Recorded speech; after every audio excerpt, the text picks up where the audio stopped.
Muchas gracias por la presentación y un gusto estar con ustedes en esta jornada. Los invito a que empecemos reflexionando acerca de que hoy en día las estructuras rígidas ya no son parte de la visión dinámica de las empresas en la actualidad. De hecho, las estructuras ágiles, que es lo que hoy día nos convocan, se entiende como estos flujos dinámicos de decisiones. ¿Y cómo se relaciona con la productividad? De hecho, hace años atrás entendíamos que productividad simplemente era hacer más con menos. Pero hoy en día, cuando hablamos de productividad, hablamos de medir qué tan rápido una organización tiene capacidad de aprender, decidir y también de ejecutar. Por lo tanto, los invito a que todos ustedes imaginemos por un segundo, ¿qué pasa si mañana en cada una de nuestras organizaciones se eliminan todos los jefes de nuestra organización? ¿Qué es lo que pasaría? ¿Qué dejaría de funcionar primero? Tomas de decisiones que dejarían de operar. Por otro lado, coordinaciones que se dejarían sin hacer. Es una muy buena pregunta y está lejos de ser teórica. Acá lo que estamos buscando es realmente poder relevar dónde está el flujo de valor en nuestra organización, si está radicando en las personas o en la estructura o qué parte en cada una de ellas. ¿Y por qué esto es importante? Porque resulta que la rigidez estructural en nuestras organizaciones es uno de los principales temas que explica los problemas de productividad laboral que tenemos hoy día en nuestras empresas, en nuestros negocios. Sin más ni más, cuando vemos los últimos resultados de la OCDE, Chile en términos de productividad laboral tiene uno de los peores resultados si nos comparamos con los países desarrollados y los que son parte de este estudio.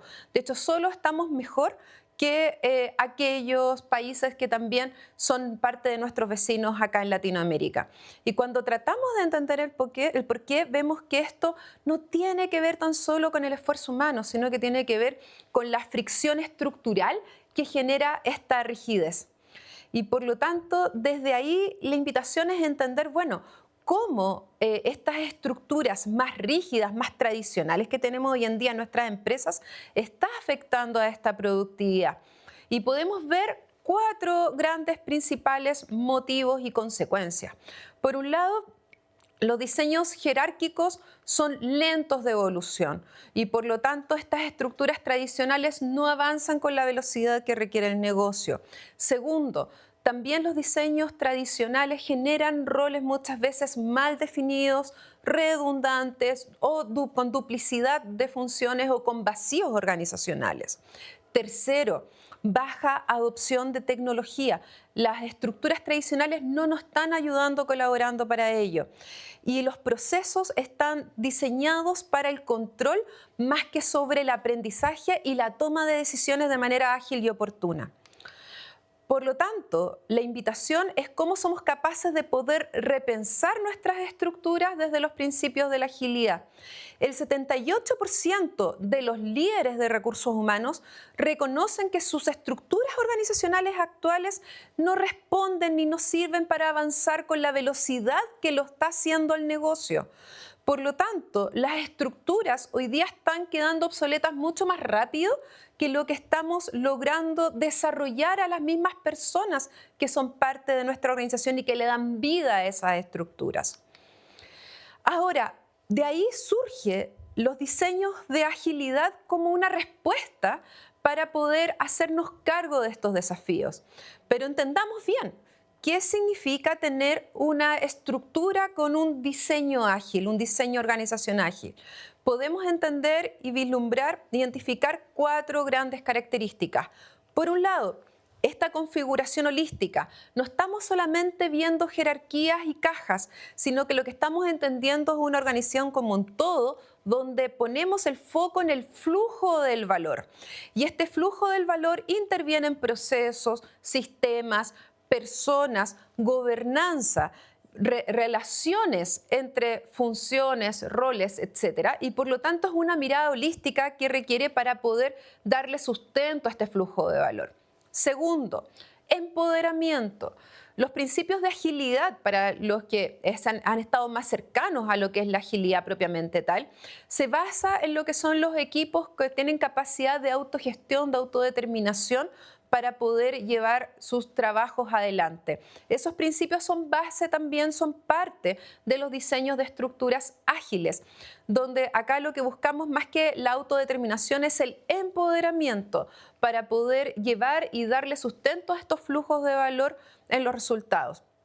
Tercero, la agilidad y el aprendizaje. Las estructuras ágiles se basan en cómo son capaces de poder establecer esta agilidad de una manera y este aprendizaje también para la toma de decisiones de una manera, por lo tanto, mucho más efectivas que aquellas tradicionales. Y finalmente, el propósito y la coherencia mantienen una base que permite tener esta conexión con la misión, con el propósito que tiene la organización.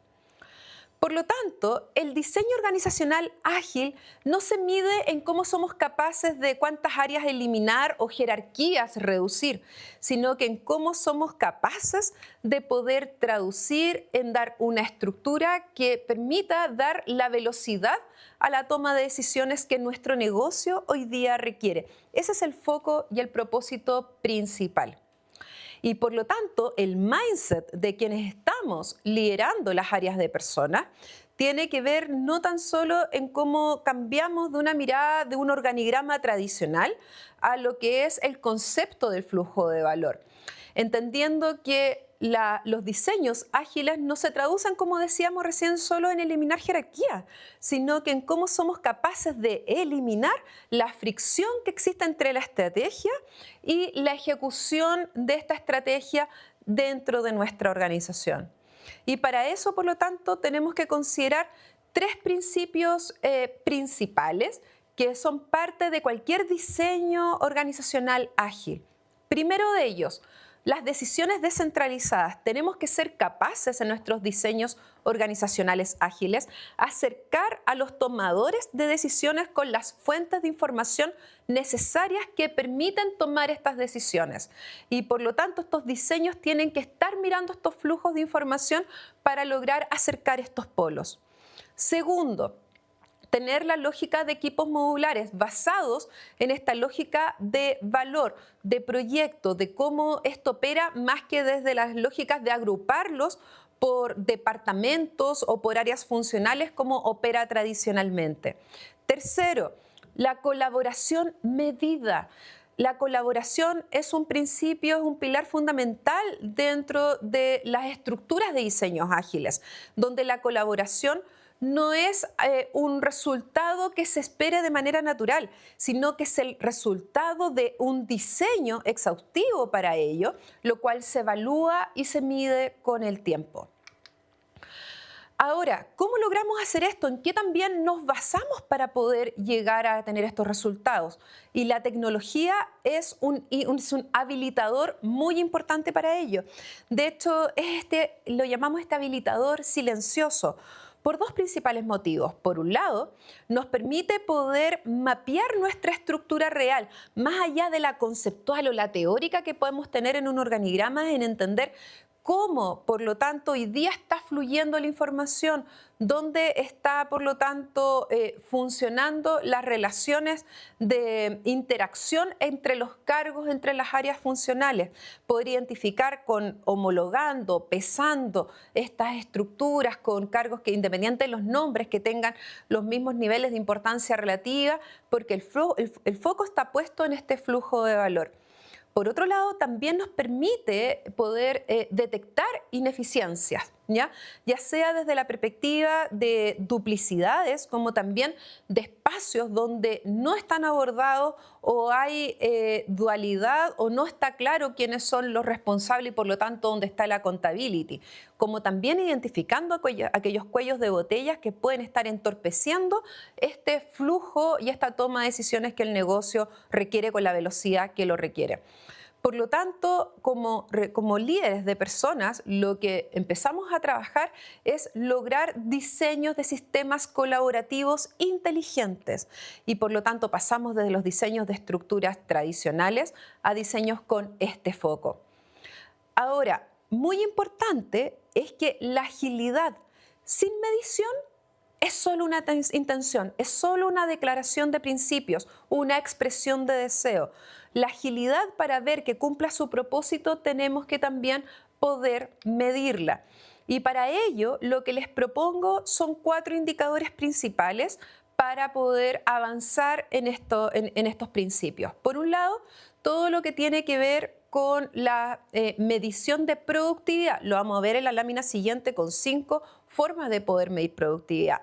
Segundo, podemos medir el tiempo de ciclo de decisiones entre que se genera el problema o la necesidad con la cual logramos satisfacer, lograr la aprobación o la autorización de la decisión para que esto se resuelva o se haga cargo. ¿Cuánto es el tiempo que transcurre entre ellos? ¿Cuántas personas, hitos, roles, cargos tuvieron que acontecer? Por otro lado, tercero, tenemos los ratios de span de control, tan conocidos por nosotros y tan útiles para poder identificar dónde efectivamente pueden haber espacios de eficiencia. A los ratios de span de control, lo que estamos hablando acá básicamente son la cantidad de reportes directos por cada liderazgo, y esto nos permite también identificando a ese aspecto. Tasas de colaboración transversal. Si identificamos las distintas iniciativas o proyectos que tenemos en nuestra organización, ¿cuántas funciones interarias colaboran, se relacionan para poder llegar a este resultado? Esto también nos permite medir y ayudar a identificar cómo, por lo tanto, estas estructuras ágiles permiten y nos facilitan estos resultados. Por su parte, lo que les decía en la lámina anterior, cuando hablamos de productividad tenemos distintas formas de medirlo. Yo acá les traigo 5, por mencionar alguna de ellas, que estamos hablando de productividad evaluada, medida desde los ingresos, las ventas que tiene la empresa, desde las ganancias, los resultados del negocio, el EBIT, de la utilidad, dependiendo del caso, por la producción. También tenemos por el retorno a la inversión en el capital humano, o podemos relacionar con los ingresos de la empresa, por ejemplo. Por lo tanto, hay distintas formas para poder medir productividad dependiendo de la naturaleza de nuestros negocios y el foco que le queramos dar. Ahora bien, midamos lo simple. No pensemos que la medición es el propósito y es el resultado final, sino que es un medio. ¿Para qué? Para que podamos poner el foco en lo importante, en lo crítico, donde tenemos que accionar y tomar decisiones. Porque tenemos que tener claro que el mindset de hablar de estructuras organizacionales ágiles no es tan solo un modelo que yo lo hago, lo establezco una vez y queda ahí escrito en piedra, sino que es una mentalidad que implica estar repensando y evaluando mi organización de manera continua. Y de esa manera, nosotros como líderes de recursos humanos nos transformamos inmediatamente en arquitectos de la productividad. Y esa es la invitación de lo que estamos también hablando acá. Ahora bien, ¿por dónde iniciamos? ¿Cómo avanzamos este camino de tener estructuras tradicionales a estructuras organizacionales basadas en agilidad? Les propongo 5 pasos. En primer lugar, primero, identifiquemos, diseñemos, diagnostiquemos cuáles son los flujos reales de valor que existen en nuestra organización. Pensemos, para obtener los resultados, cuáles son las informaciones, los recursos de distinto tipo que se necesitan, que intervienen y dónde operan. Segundo, identifiquemos las capas que pueden haber de decisión redundante. El span de control es una muy buena ayuda ante ello. Tercero, diseñemos células o equipos que estén orientados al valor más que a esta lógica de diseño funcional por departamento, como ha sido hasta antaño y que nos ha acompañado la mayoría de las organizaciones hasta el día de hoy. Cuarto, integremos la tecnología. La tecnología es nuestro aliado e incorporemos también benchmark de mercado. Cómo se está estructurando por áreas funcionales la competencia, donde también me pueden levantar a personas, a mis talentos, como también donde yo voy a buscar esos talentos para también ser una organización atractiva. Hoy en día hay soluciones que permiten poder saber por áreas funcionales cómo lo están haciendo, ya sea por rubro, por tamaños de ventas, etcétera, y podemos, por lo tanto, estos benchmarks de estructura son un aliado a nosotros para poder hacer también buenos diseños e identificar dónde hay redundancias o subestimaciones. Y finalmente, y no menos importante, alineemos los incentivos y la gobernanza. Si no basta con decir que somos ágiles, la agilidad requiere sostenerse de un alineamiento, por lo tanto, de metas que tenga este valor. procesos que tengan esta mirada de flujo, de incentivos que estén diseñados con ese propósito y que no compitan entre áreas o entre silos. Estilos de liderazgo que tengan esta mentalidad y, por cierto, la accountability que nuestras organizaciones requieren. Por lo tanto, la invitación para ir cerrando es que, ojo, que las organizaciones ágiles no es tan simple o no es la simplificación de avanzar más rápido, sino de cómo somos capaces de eliminar la fricción para poder tomar las decisiones en la velocidad que la estrategia de nuestro negocio requiere. Y por lo tanto, ser más productivos no es necesariamente buscar hacer más con menos, sino que es el resultado de crear sistemas donde el esfuerzo fluye sin esa fricción que nos da la agilidad. Por lo tanto, ¿cuál es la invitación? ¿Cuál es la oportunidad? Pensemos hoy día nuestras estructuras como diseños de flujos de valor. Pasemos de lo que son los sistemas de control a los sistemas que den confianza, que empoderen a nuestros equipos, para que pasemos de gestionar personas a poder ser artífices de lo que son los diseños colaborativos. Y porque con esto cierro, lo importante es que diseñar hoy en día bien es la nueva forma de liderar. Muchas gracias.